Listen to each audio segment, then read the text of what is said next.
C'est mercredi, mesdames et messieurs, et je suis très heureuse de me retrouver avec mes éminents confrères et avec vous, mesdames et messieurs, car je suis sûre que vous êtes nombreux à attendre WebPress, car WebPress est une émission qui vous permet de comprendre un peu mieux l'actualité en toute liberté. En tout cas, Congo Web nous le garantit. Alors aujourd'hui, nous allons parler des consultations que le chef de l'État opère depuis un certain temps, les consultations, et cela aboutira bien sûr au dialogue tant attendu, et nous allons évidemment sortir un tout petit peu de notre pays. Nous allons parler un peu de la CPI et du cas Béchir. Cela nous donne aussi matière à réflexion. Aujourd'hui, je suis avec Paul Diakessé. Bonjour Paul.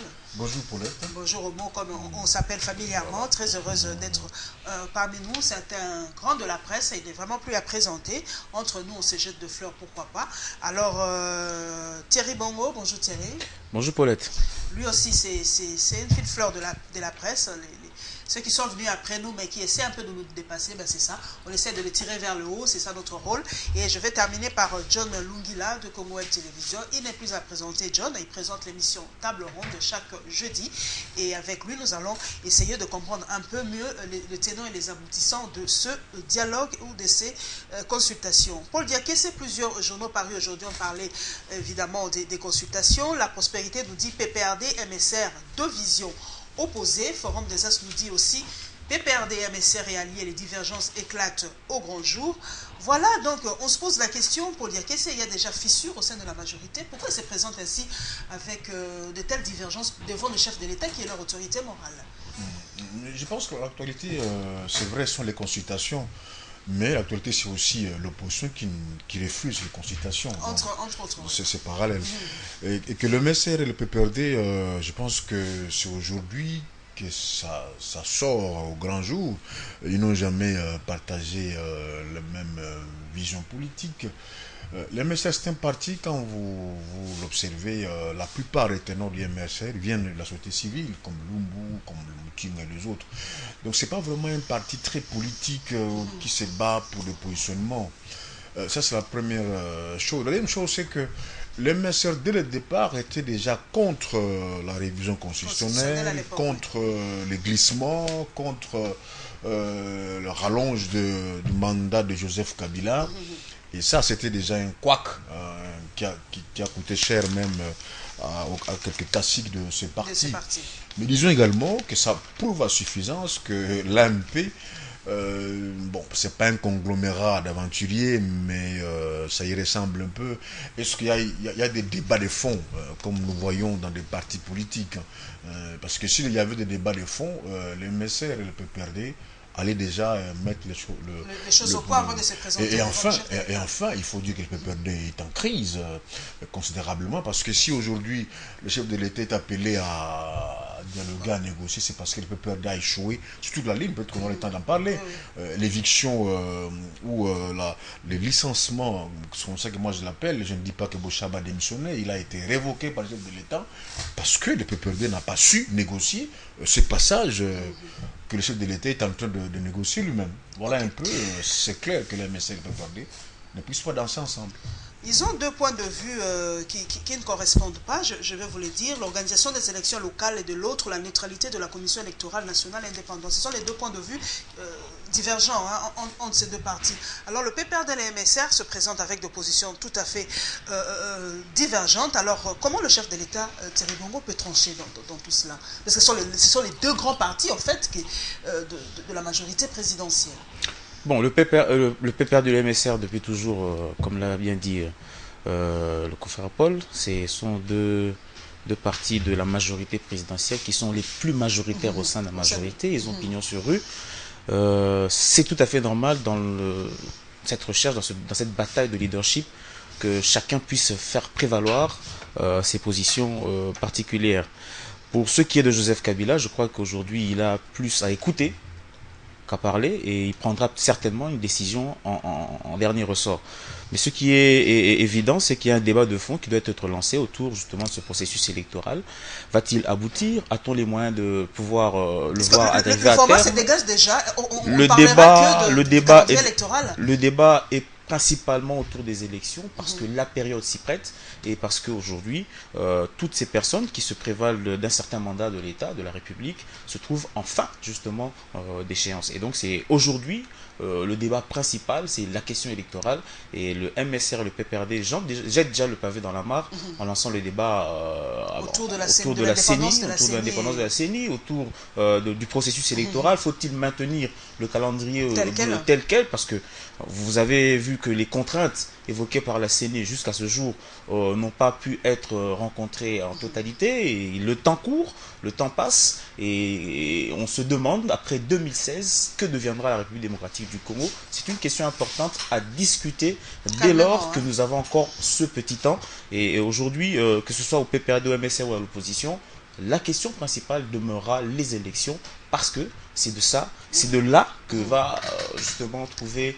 l'issue de ce que sera la République démocratique du Congo dans l'avenir. John Lingila, vous êtes fait analyste aussi, tel que ça se présente, il y a déjà des divergences autour du calendrier électoral. Kengo, quand il est sorti, vous l'avez suivi sans nul doute à la télévision, il nous a carrément dit il n'y a pas d'argent pour organiser les élections. Pour vous, en tant que journaliste, comment se présente ce processus électoral? Est-ce que le processus électoral en RDC est-il en danger? Effectivement, le danger, il est là. Et je crois qu'aujourd'hui, s'il faut les constater, peut-être en retard, peut-être on le dit tout haut, aujourd'hui, ce n'était pas le cas hier. Je suis tout à fait d'accord avec Thierry quand il parle de la bataille de leadership. En principe, une bataille de leadership qui est sans arbitre. Mais je crois que le choix de l'arbitre ne devrait pas se faire au niveau du chef de l'État. Parce que la majorité présidentielle existe. Pourquoi elle a été créée? Parce qu'on suppose qu'il fallait avoir une plateforme composée de personnalités politiques, de partis politiques, qui peut-être ils n'ont pas la même vision au départ, mais parce que tous on croit peut-être à une personne ou veulent soutenir le chef de l'État, alors il faudrait mettre en place une structure qui aura pour mission d'harmoniser les vues des uns et des autres. Et je crois que si aujourd'hui le PPRD et le MSR, il est vrai que ce sont les deux grands partis politiques de la majorité présidentielle, on se demande s'il existe encore une ligne de conduite à suivre, ou déterminée ou définie au niveau de la majorité présidentielle. On se demande s'il existe encore un maître, sinon un dirigeant à la tête de la majorité présidentielle. Moi, je suppose que ces problèmes ne devaient pas se poser aux consultations. C'est à la majorité présidentielle de régler cette divergence. Et je suis désolé de constater que le secrétariat général de la majorité présidentielle ne travaille pas efficacement pour essayer de dissiper tout malentendu au niveau de la majorité présidentielle. Il est vrai que si vous voyez la démarche du PPRD, ça tend vers le respect du calendrier électoral dans sa globalité qui est publiée par la CENI. Mais si vous voyez la démarche du MSR, ils sont contre la tenue des élections provinciales, locales et municipales et consorts. C'est vrai que ça vient un peu rejoindre aussi le point de vue de l'opposition qui estime que organiser local, municipal et provincial maintenant, c'est favoriser les glissements. On est aussi tenté de dire que le MSR, en soutenant ces démarches, il est contre les glissements. Et donc, aujourd'hui, qu'est-ce que doit faire le chef de l'État? Est-ce que cette question doit être débattue au niveau du dialogue avec d'autres adversaires politiques, ou ça devait être fait au niveau de la majorité présidentielle? C'est là où se pose le problème. Mais le processus électoral, moi je le dis, il est en danger parce que Kengo l'a dit ouvertement qu'il n'y a pas d'argent pour organiser les élections. Mais qu'est-ce qu'il faut faire? Est-ce que c'est le dialogue, c'est le choix ou c'est le cadre approprié pour apporter des solutions pour sauver les processus électoraux, et comment le faire? C'est cela la grande question. Paul Diaké, la même question. Est-ce que le processus électoral est en danger? Puisque quand des hautes personnalités nous disent vraiment avec aplomb qu'il n'y a pas d'argent pour organiser les élections, est-ce que le processus est en danger? Est-ce que les élections en Afrique, vraiment, Paul Diaké, ça nous amène que de problèmes? Est-ce qu'on ne peut pas réfléchir à trouver d'autres palliatifs par rapport aux élections? C'est quasiment impossible. Quand on est en RDC, on se réveille, on nous dit qu'il n'y a pas d'argent pour organiser les élections. Bon, le processus était déjà en danger depuis l'élection de Malmalo, parce que Malmalo était contesté par l'Église catholique. Malmalo était contesté par une bonne partie de l'opposition. Malmalo était déjà contesté en 2006. Voilà pourquoi on avait remplacé donc le processus électoral, Paulette, est réellement en danger, et puis le glissement devient incontournable. Cependant, il faut d'abord revenir en arrière. Pourquoi nous sommes maintenant, pourquoi on parle de consultation? Pourquoi on commence à évoquer dialogue? Pourquoi ceux de la majorité diabolisent l'autre camp qui ne veut pas du dialogue? Si vous vous rappelez, en 2011, c'est l'opposition qui voulait d'un dialogue. Parce qu'en fait, demander un dialogue, ce n'est pas l'exclusivité du pouvoir. Lorsque l'opposition demandait un dialogue, on a vu des points de presse atteints à contre-temps en disant que non, les élections ont eu lieu, à quoi sert le dialogue? Mais maintenant, ce dialogue qu'on convoque aujourd'hui, ce n'est pas tombé du ciel, ce n'est pas une inspiration divine. C'est la conséquence des échecs accumulés par la majorité, notamment par le PPRD. Vous vous rappelez, Paulette, qu'il y avait un livre qui avait été écrit par Évariste Bochab, L'inanité de la Constitution. Donc c'était déjà, on préparait l'opinion pour modifier la Constitution. Et ça n'a pas marché. Rappelez-vous des concertations. Si tant est que les concertations, l'opposition était dedans, on ne parlait plus d'élection parce qu'on c'est l'accoucher d'un gouvernement de transition. Et puis on allait revoir tous les calculs au point que tous les mandats allaient être mis en plat et on continuerait. Mais ça n'a profité qu'à Ken Guadon qui a su placer le sien et que la majorité n'a pas tiré le dividende qu'il faut. La loi électorale. Vous avez vu ce que ça produit le 19, 20 et 21. Donc c'était vraiment un flop. Et parlons aussi du recensement et également du découpage. Toutes ces manœuvres, c'était un peu l'évangile condensé de beaucoup de versets bibliques pour préparer un glissement spectaculaire. Mais ça a échoué. Raison pour laquelle, je l'ai dit, le chef de l'État a congédié Évariste Bochab. Mais également, son entourage, il a muté complètement parce qu'il s'est retrouvé floué par ceux-là qui lui ont dit ne vous en faites pas, nous allons faire ceci et vous continuerez votre mandat. Et vous comprenez qu'aujourd'hui, le danger c'est lequel? C'est que c'est le chef de l'État qui en fait, si vous voyez très bien, c'est lui qui a les problèmes. Maintenant, c'est lui qui consulte. Or, lui, pour l'opposition, il consulte. C'est la position de l'UDPS d'ailleurs qui dit que c'est le chef de l'État qui est le problème, il ne peut pas être en même temps juge. Voilà, juge parti. Mais disons également, Paulette, mais l'élection la plus importante, c'est l'élection présidentielle. Vous minimisez les autres élections pas locales minimiser, c'est-à-dire que là, vous voyez, c'est pas que je minimise, mais on ne peut pas coupler les élections en importance. Parce qu'en fait, le président élu comme Joseph Kabila aujourd'hui peut dissoudre le Parlement, même au-delà des élections. Parce que l'élection présidentielle, c'est elle qui dresse le cadre. Or, aujourd'hui, le vrai problème, c'est celui-là. Si les combats est âpre, c'est ces postes-là. Et je vais terminer, enfin, je ne sais pas si je vais terminer par là. Est-ce que ça ne vous a pas surpris? Le PPRD était en congrès. En 2006, le PPRD en congrès a déclaré que nous avons comme candidat aux élections présidentielles Joseph Kabila. Le PPRD en 2011 a aussi dit que Joseph Kabila. Mais ils ont eu un congrès. Ils n'ont pas parlé d'un candidat président. Et là, encore ça complique l'équation. Cela prouve que c'est comme si d'un côté comme de l'autre, l'impasse est créée de toutes pièces, et par la majorité, et par l'opposition. L'impasse créée par la majorité, c'est dans l'instinct de conserver le pouvoir, et l'impasse qui crée l'opposition, c'est dans l'instinct de conquérir le pouvoir. Et nous sommes là. Donc, le glissement qui est incontournable, Paulette, ne peut pas être l'avantage seulement d'un seul camp. Il faut que le glissement soit commun. Il faut qu'on négocie les glissements. Or, pour négocier les glissements, c'est là il faut un dialogue. Et ce dialogue-là ne peut pas être dirigé par celui qui est au cœur. On le dit que c'est terrible. Négocier le glissement, c'est quand même assez fort. C'est vrai qu'on va nous dire que nous prêtons des intentions. Le président n'a jamais dit clairement qu'il va se représenter pour un troisième mandat. Ce ne sont que des intentions, vraiment des intentions qui ne sont pas vérifiables du tout. Non, alors, non, oui. Il ne faut pas dire ça parce que le président ne l'a jamais dit qu'il va se présenter. Aussi longtemps qu'il ne l'a jamais dit. Voilà. Donc, on peut spéculer sur tous les plans. Mais ne dites pas que ceux qui pensent qu'il sera candidat ont tort. Parce qu'il n'a jamais dit ça. Et d'ailleurs, si jamais il disait qu'il ne serait pas candidat, ça va décanter l'attention. Thierry Bongo, c'est vrai, nous parlons de glissement. Il y en a qui disent que non, nous ne regardons que le chef de l'État. On ne vise ces glissements que pour les chefs de l'État. Pourtant, qu'elle voit glisser déjà pendant 2 mandats. D'ailleurs, il risque même de faire 3 mandatures, donc 15 ans à la tête du Sénat, les assemblées provinciales d'eux-mêmes et tout ça. Est-ce que ces glissements-là, comme le dit Paul Diakessi, est-ce qu'on ne peut pas se mettre autour d'une table et essayer de voir clairement comment on peut arranger la situation? Parce que tel que ça se présente, on a l'impression que les élections sont réellement en danger. Oui, je retiens un mot très très très important que vous prononcez par Paul Diakessi. Il dit l'instinct de conservation du pouvoir et l'instinct de conquête de pouvoir. Je crois que aujourd'hui notre classe politique est plus dans l'instinctif, dans le sentiment et dans la recherche du bien-être personnel et non du bien-être commun. La population se retrouve-t-elle dans ce débat?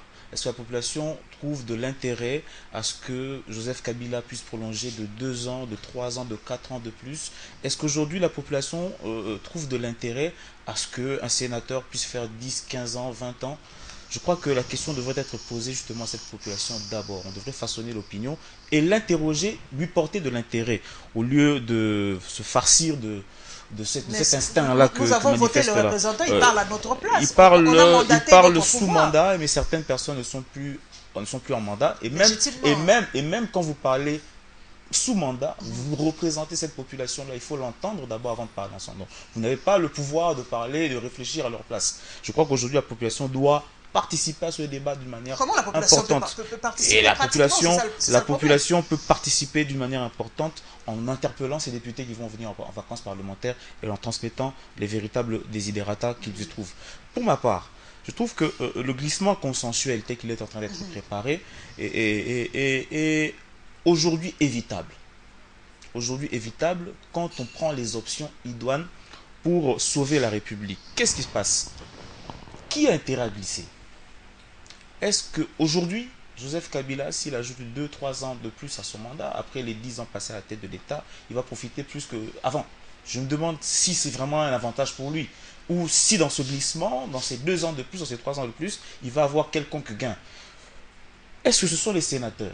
Les sénateurs ont fait déjà plus de 10 ans. Je crois qu'ils sont fatigués. Ils n'ont plus rien de plus à apporter. Vous voyez qu'ils sont fatigués avec le pouvoir, l'argent, les avantages et tout ça? Ça ne vous fait pas plus grand. Vous pouvez avoir le pouvoir, l'argent, tout ce que vous voulez, mais tant que la population, les personnes qui vous ont mandaté ne vous reconnaissent plus en vous, vous perdez toute superbe.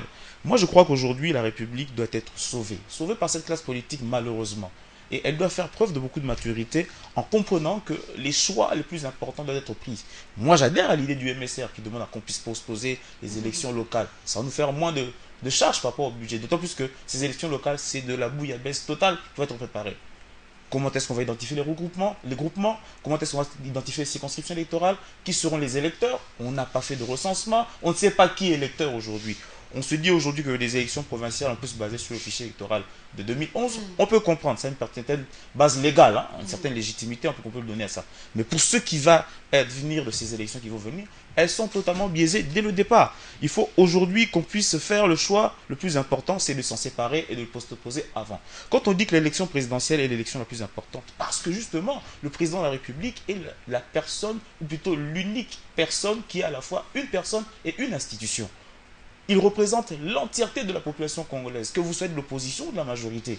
C'est la personne la plus importante du pays. C'est la personne numéro 1. Alors, c'est son élection qui est la plus importante parce que c'est le choix de plusieurs millions de personnes pour une vision commune qui va être dilatée vers les autres institutions. Donc, moi je crois qu'aujourd'hui, la classe politique se trouve devant un cas de conscience, s'ils en ont encore, et ils doivent faire véritablement le choix qu'il faut, c'est de faire passer le choix, le besoin de la population avant leurs propres besoins. Aujourd'hui, le débat tourne autour des intérêts des politiciens. Qui veut devenir député, qui veut devenir sénateur, qui veut devenir gouverneur, qui veut devenir président de la République. Mais pour la population, pour le citoyen lambda, la question est de savoir comment est-ce que je vais travailler demain. Est-ce que je pourrais avoir plus de salaire? Est-ce que je peux améliorer ma qualité de vie? Est-ce que je pourrais avoir mon Piodi à autant d'argent? Est-ce que je peux m'acheter ma Primus au coin de l'avenue sans souci? C'est ça les véritables questions du citoyen. Et maintenant, le débat politicien qui s'engage ici, c'est un débat qui ne concerne que les politiciens. Il faut y associer la population et la population doit y trouver de l'intérêt. Je conclurai en disant plutôt que c'est un cas. c'est un cas de conscience pour la classe politique. Et nous interpellons à travers ce genre d'émission pour leur demander de faire les choix qui s'imposent en se départissant de leurs intérêts. C'est vrai, John Lungila, on parle de cette population et pourtant le référendum a déjà été fait à un moment. On nous a demandé, on a posé la question à la population par rapport à la Constitution. On a voté, on a choisi cette Constitution. Pourquoi on doit revenir? C'est le cas, la question que se pose l'UNC. Pourquoi doit-on dialoguer puisque la Constitution est claire? Pourquoi y aller de dialogue à dialogue? Ce n'est pas la première fois qu'on a des consultations de dialogue dans notre pays. Ça n'aboutit jamais à quelque chose de stable ou dans le temps et tout ça. La Constitution est là, pourquoi ne pas le respecter carrément? Merci beaucoup Madame Paulette pour la question. Je crois qu'en politique, je voulais m'adresser personnellement à mon aîné Paul Diakessé. En politique, il faut savoir protéger ses cartes et surtout garder ses pions. Il est malheureux de voir généralement l'opposition, même à 3 ans avant ou 2 ans avant les élections, il brise ses cartes. Vous voyez Kamere qui sort, qui dit je serai candidat à président de la République. Vous voyez Tiens Tshisekedi le dire déjà bien avant. Ça veut dire vous donnez un peu de l'eau au moulin de l'adversaire. Je crois qu'aujourd'hui, c'est Joseph Kabila qui est le président de la République. C'est encore lui, même s'il lui reste 2 ou 3 semaines, c'est encore lui qui incarne le leadership au niveau de la majorité présidentielle, au niveau du pouvoir. Et s'il y a un choix qui est déjà fait, moi je crois que ce n'est pas le moment de le déclarer tout haut, au risque de permettre au laboratoire politique de travailler pour descendre la personne. Vous avez vu quand Moïse Katumbi a voulu peut-être bouger un peu les lignes, on a vu quand même les gens qui s'est préparés en fonction de Katumbi. Vous avez même vu quand il y a des bruits qui circulaient pour dire que voilà, Marie-Olive Lembe serait candidat et tout. Vous avez vu quand même, il y a des gens qui se mettaient à travailler dans le sens de descendre la candidature. Moi, je crois que la majorité présidentielle n'a pas tort, ou le président de la République n'a pas tort de garder encore en secret son pion. Il a tout son temps, ça fait partie des stratégies politiques. Et donc, si les autres estiment qu'il faut le dire très tôt, il prend de risques. Il prend de risques d'échouer aussi. Et je voulais revenir aussi sur le PPRD. Je crois que le PPRD, aujourd'hui, il a prouvé qu'il était un grand parti politique au-delà des erreurs qu'ils ont eu à enregistrer ou à commettre. Dès 2006, partant de Vital Kamerhe et sa succession avec le Varis Bouchab, aujourd'hui, l'homme est parti. Moi, je n'ai pas vu la révocation. J'ai plutôt vu un congrès qui s'est tenu à l'issue duquel il a passé le bâton de commandement à une autre personne. Effectivement, bien choisi, mais accepté aussi à l'unanimité par les autres, tout simplement parce que l'homme était dans une position incompatible aux fonctions qu'il assumait au niveau du parti. Et donc, on ne va pas ignorer ces principes importants. Je crois que le cher René sera d'accord avec moi, qu'en tant que vice-premier ministre au gouvernement, il ne pouvait pas être à la fois secrétaire général du PPRD. Même Thomas Louaka l'a fait, il a créé son parti, le MLCL.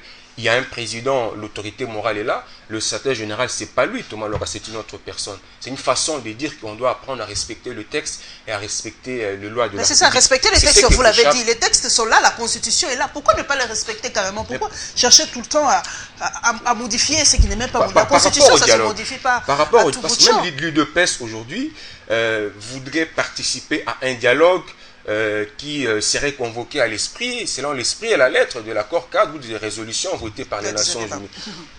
La communauté internationale constitue, on l'a dit dans l'accord cadre, une partie des solutions à la crise congolaise.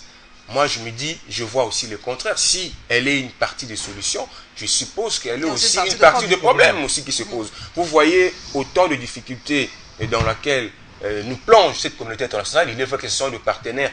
2 fois, vous avez vu, le chef de l'État en avait même marre. Il dit, on n'a plus besoin du soutien de la MONUSCO pour traquer le FDLR.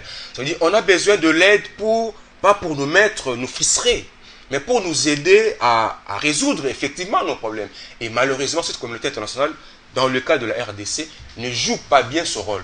Cette communauté internationale, on ne l'a pas vu jouer le même rôle chez le Burundais, qui voulait les glissements ouvertement à ciel ouvert. Mais pourquoi est-ce on ne voit pas Kobler et le sien se comporter de la même manière? Vous voyez un peu de fois dans des revendications de l'opposition, ça semble aller un peu rencontrer aussi l'assentiment de la communauté internationale. Des fois même Kobler qui n'hésite pas à se comporter comme étant un défenseur de l'opposition, ça met un peu les autres en difficulté. Moi, je crois que le dialogue, il est important parce que d'où nous allons, il y a risque qu'il y ait un problème. C'est maintenant que nous devons nous mettre autour. Mais qui crée ce problème-là, Paul Diaké? C'est le problème, c'est l'homme qui le crée, c'est l'homme qui trouve les pollutions. Pourquoi le noir, en général, nous ne respectons pas nos propres textes? La Constitution est là. On a dit, par exemple, un mandat, c'est 5 ans, renouvelable une seule fois. Tout est clair, tout est dit. Mais pourquoi il y a toujours embrouille à la dernière minute? C'est ce que je crains un peu entendre mon jeune frère parler. Il faut faire attention quand on est journaliste, d'éviter d'être accompagnateur de faits ou d'éviter d'être applaudisseur des gestes des politiques. Parce que nous constituons un maillon de la société, un maillon très important. Nous pouvons faire et défaire des politiques. Donc ne limitons pas notre analyse au discours des politiques. Et parce que le contexte est très difficile aujourd'hui. Nous sommes entourés par des pays qui sont dans la même situation que nous, peu ou prou, Nkurunziza, Sassou Nguesso, Kagame. Alors c'est un peu très compliqué. Mais alors, deuxième chose, c'est que nous devons respecter les principes. Le problème, ce n'est pas de dire que voilà, tel a tellement bien fait, il a construit ceci ou cela, ou il a fait cela, il faut qu'il puisse continuer, tous les mieux. C'est pas ça. C'est le respect des textes. Lula a fait du Brésil un pays émergent. Mais il est parti. Mais après son deuxième mandat, il est parti.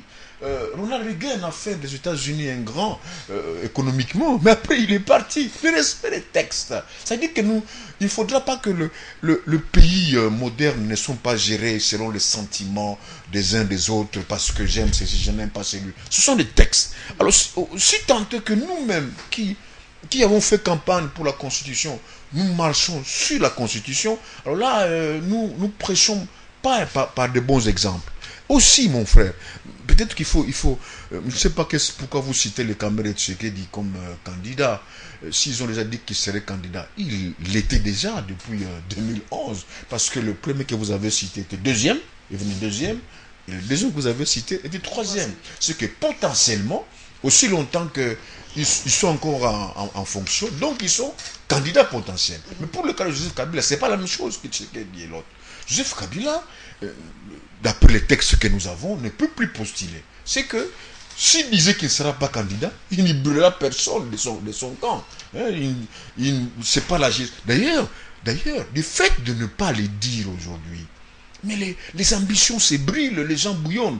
Vous pensez que la brouillante peur des MSR est innocente à tout ça?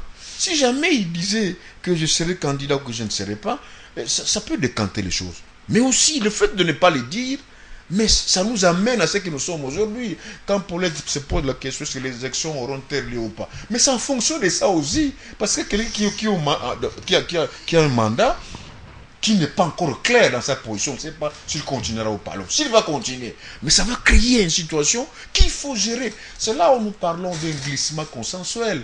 Parce que si le mandat prend fin, personne ne dira que le pouvoir m'appartient. Le pouvoir revient au peuple, celui qui a marché 19, 20, 21. D'ailleurs, si jamais le peuple disait, nous ne voulons plus de vous tous, les bénéficiaires s'en seraient ni l'opposition ni le pouvoir. On l'a vu au Burkina Faso. Et j'aimerais ajouter que quand vous parlez de Kobler ne s'autoproclame pas médiateur. Il a demandé, il a quand même suggéré d'être. Non, pas sur les bons officiers. Il a demandé. Bon, il dit qu'il a si jamais on lui proposait. Et là, il s'appuie, pas l'opposition, il s'appuie à l'accord cadre d'Addis Abeba. Raison pour laquelle ne dites pas que c'est elle qui a initié le dialogue. Le dialogue c'était signé déjà à Addis Abeba. Et d'ailleurs, c'est parce qu'on a été tellement frileux, on a attendu le temps, que maintenant qu'on parle du dialogue. Or, le dialogue d'Addis Abeba demande à ce qu'il y ait un médiateur extérieur. Parce que si vous voulez dialoguer avec votre adversaire, si moi avec mon époux, si pour être avec son époux, ça ne marche pas, il faut un médiateur. Il ne prendra pas son époux, elle ne sera pas médiatrice. Donc il faudra que quelqu'un de l'extérieur qui a confiance, qui donne confiance à un camp et à un autre. Le vrai problème aussi, c'est que vous oubliez qu'en 2011, Kabila a été élu avec 48% de voix. Ça signifie que la majorité des Congolais n'a pas voté pour lui. Et en 2011, les élections que nous avons eues ont déchiré le pacte social. Il y a ces pactes qu'il faut d'abord ramener à l'ordre. Il faut que le peuple ait confiance. Pourquoi le recensement a fait flop? Pourquoi on n'a pas cru au discours de Bouchard? Pourquoi on n'a pas fait? C'est parce que les gens n'ont pas confiance aux politiques. Le pacte est rompu. Et quand Tengo dit qu'il n'y a pas d'argent, je trouve que c'est malhonnête de la part des politiciens. Parce que les élections, on ne les prépare pas à la fin, à la veille. C'est pendant 5 ans. Et moi, je ne pense pas que Matata n'a pas l'argent pour les élections. Mais on lui empêche de donner de l'argent pour les élections. Parce qu'on souhaite... Nous allons pas le deuxième sujet. Vraiment, nous allons parler un peu... Je peux conclure dessus quand même. Vraiment, il y a plus... C'est le sujet le plus important. C'est vraiment le sujet le plus important. On y va, on y CPI, va. c'est pas nous. Ok. En fait, je vais peut-être un petit peu ramasser de part et d'autre pour dire ceci. En ce qui concerne le dialogue, volonté d'Addis Abeba, oui.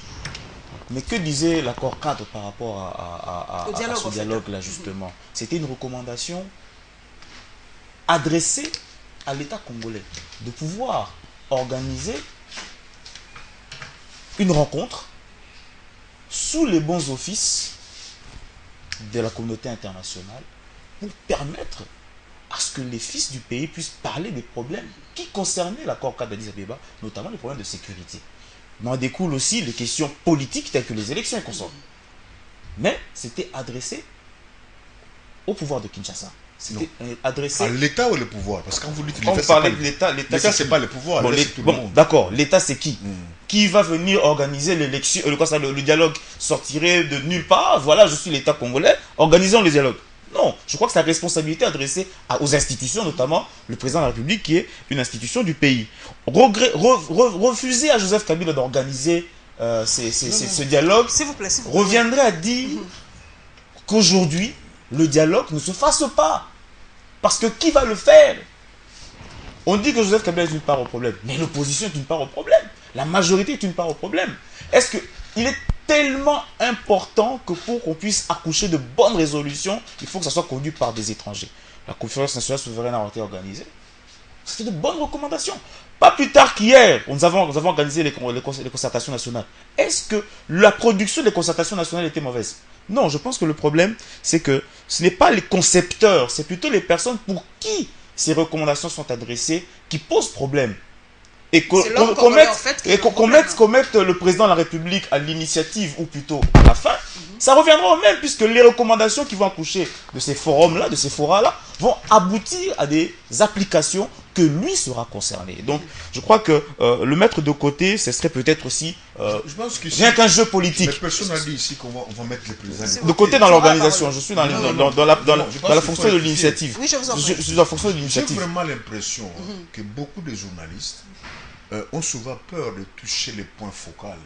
C'est-à-dire que beaucoup de journalistes pensent que quand ils disent que Joseph Kabila est un problème, ils croient qu'ils l'ont injurié. Mais nous l'avons dit ici, qu'il est une part au problème. Le problème est complexe, il est multiforme. Je crois que j'avais la parole. Je vous en prie, oui, vous pouvez continuer.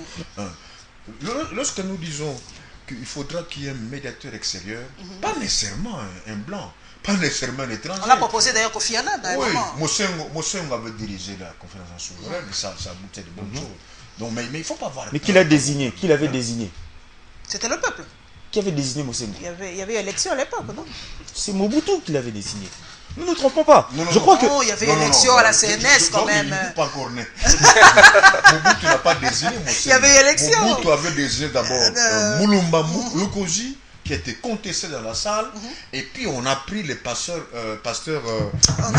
Mutambaye. C'est lui qui Mobutu avait désigné. Mais suite à la pression de conférenciers et du peuple... Quand je dis qu'il a été désigné, le pasteur Paul sait de quoi je parle. Ok, ne nous trompons pas, ça c'est la dynamique peut-être de la salle, on peut comprendre. Mais je comprends, je n'avais pas terminé. Je crois que je suis même perdu dans ce que je voulais dire. Je voulais répondre à mon aîné Paul Diakessé. Analysons. Effectivement. Je suis journaliste ici, je ne suis pas là comme défenseur des politiques. Je crois que nous sommes tous responsables de ce qui nous arrive aujourd'hui. Vous serez d'accord avec moi qu'à Sun City, ils ont pensé préparer les statuts des anciens ministres, anciens présidents de l'Assemblée nationale, anciens vice-présidents de la République, mais ils n'ont pas pensé préparer le statut d'un ancien président de la République. Ça n'a pas été fait. En 2006, c'était le même. En 2011 également. Donc aujourd'hui, il faut savoir non seulement partir, mais organiser Comment partir? un départ aussi. Mais pourquoi Parce qu'un chef de l'État, un chef de l'État, c'est quand même pas. C'est quand même pas n'importe qui. Vous êtes le chef de la famille. On sait qu'un jour vous finirez par mourir. Le jour où vous allez mourir, où vous êtes à quelques jours de votre mort, on va quand même organiser votre départ. Ça veut dire pas seulement aller préparer la tombe ou quoi, mais il faut penser à la succession parce que la famille doit continuer à exister pour ne pas permettre aux ennemis de la famille de venir diviser la famille. Donc ça n'a pas été fait. On n'a pas pensé organiser les départs. On n'a pas organisé les départs. Il n'existe pas le statut d'un ancien président de la République. Nous devons penser à ça. Ce n'est pas un débat qui doit être soumis à l'Assemblée nationale. Il faut le soumettre à la classe politique. Dans un dialogue, c'est très important. Je vous en prie. Quand Mouadondo pas d'argent pour organiser les élections, mais Aubin Minakou a dit la même chose, que nous avons tout le moyen pour faire appliquer le calendrier électoral. Pourquoi vous n'avez pas évoqué cela? Moi, je crois que, heureusement que vous avez dit que vous êtes resté dans les supputations pour dire qu'on empêcherait à Matata Pogno de financer les élections.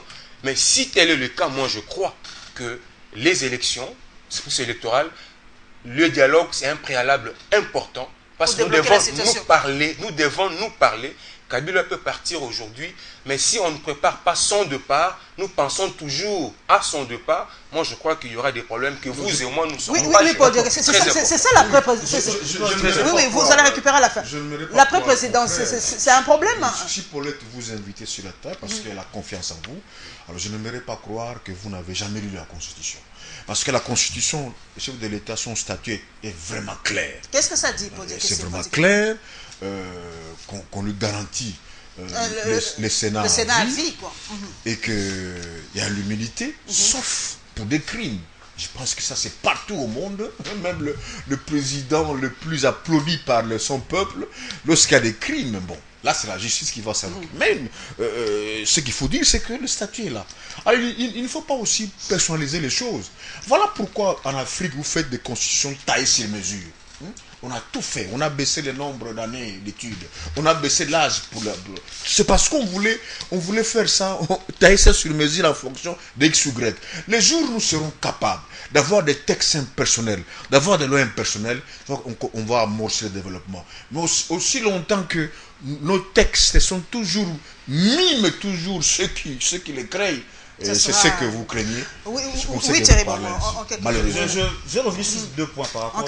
Je suis tout à fait d'accord avec ce que notre aîné Paul Dekes dit en ce qui concerne la Constitution. La Constitution est claire en ce qui concerne le statut du chef de l'État et son mandat et la clôture de son mandat. Et je l'ai dit tout à l'heure que voilà, c'est la personne la plus importante de la République pour qui la loi a fixé les modalités les plus strictes en ce qui concerne, parce que ça a toujours été le problème en République démocratique du Congo depuis la création de ce pays. Et aujourd'hui, le problème ne concerne pas que la personne du chef de l'État. Personnaliser le problème à Joseph Kabila lui-même, c'est lui prêter aussi des intentions, je crois. Il ne faudrait pas aussi qu'on puisse aussi se verser dans les supputations. Nous sommes quand même journalistes. Il n'a nullement dit qu'il va prolonger son mandat. On a vu des gens, des caciques dire à sa place, penser qu'il était nécessaire qu'il puisse demeurer. On a tenté de modifier la Constitution, ça n'a pas marché.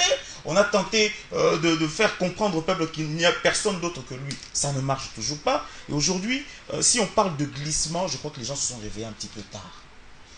En ce qui concerne les élections, le budget pour les élections, on a toujours... C'est à peu près combien? C'est 1,5 milliard. C'est un budget pluriannuel, il doit être financé par année. Et aujourd'hui, la CENI n'a reçu peut-être pas suffisamment d'argent depuis qu'il a été installé. Mais d'où vient ce blocage-là? Parce que tout est déjà dit, tout est déjà préparé, on le sait. La question se trouve là, à ce niveau-là. Moi, ma seule crainte, c'est que Malouma, dans ses premières déclarations, quand il est revenu de l'étranger, il dit que tout est fait prêt pour organiser les élections. Tout est fait prêt pour organiser les élections.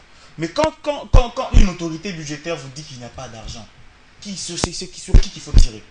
Il faut poser la question au gouvernement. Pourquoi vous n'avez pas remis l'argent à la CENI pour organiser les élections, pour organiser toutes les opérations électorales? Pourquoi on ne leur a pas donné? Ça devrait être une matière on devrait interpeller le gouvernement, le Premier ministre sur tout cela. C'est une information grave dit du haut par un responsable de ce pays. Cela traduit la non-volonté du pouvoir, du gouvernement, parce que je vais rester strict dans les termes, du gouvernement de ne pas organiser les élections. Mais aussi vous dire, d'une façon implicite, que le glissement est inévitable. Quand elle dit, il dit ça. Le glissement a été, à mon avis, préparé. Moi, je crois qu'aujourd'hui, on va se mettre Ça a d'accord. été préparé et aujourd'hui, nous sommes devant un fait accompli. Si nous devons glisser, comment le faire?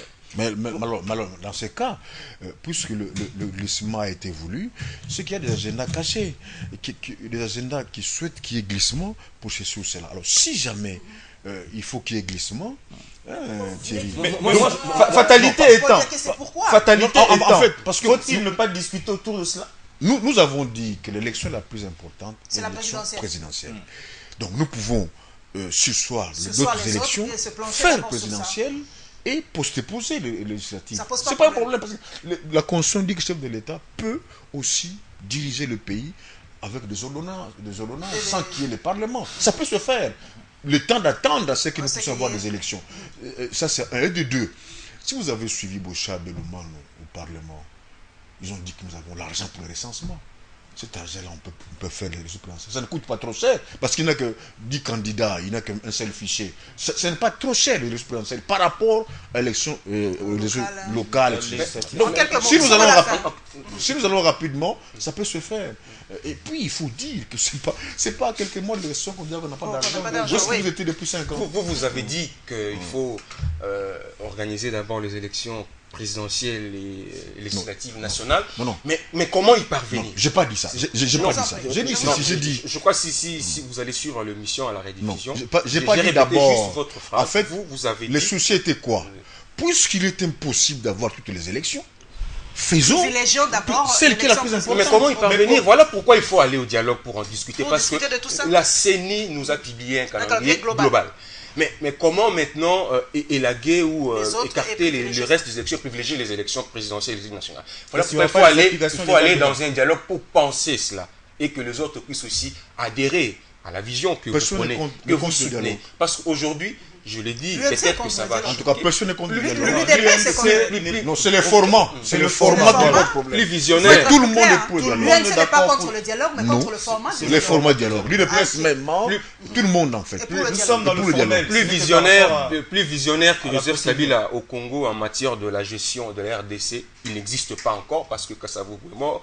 Nous Laurent Kabila est mort, Mobutu également. Le Congo, la RDC se gère depuis le palais de la nation et non depuis ma résidence ou celle de Thierry Bongo ou même de l'aîné Paul Diakité. Donc il faut y être pour savoir ce qui se passe, pour avoir l'expérience, dégager les risques dans la gestion du Congo. Je crois qu'il faut, ça vaut mieux de l'écouter si. Voilà, nous avons parlé que de ce sujet. C'est plus visionnaire que nous. Vous savez que dans un pays, tout le monde est potentiel dirigeant. Voilà, mesdames et messieurs, c'est la fin de cette émission. Nous avons parlé du grand thème qui fait l'actualité, c'est le dialogue. Voilà, Béchir, on en parlera autrefois. Voilà, il est rentré chez lui calmement au Soudan, la CPI. On ne sait pas trop pourquoi ça n'a pas pu avoir Béchir. Il a été protégé par les tiers. Tellement parce que l'armée sud-africaine qui a Darfour a été menacée par voilà, donc il y a beaucoup de choses à dire. Voilà, nous nous retrouverons, mesdames et messieurs, avec le même plaisir. Suivez-moi sur ma page Facebook Web Presse et à mercredi prochain.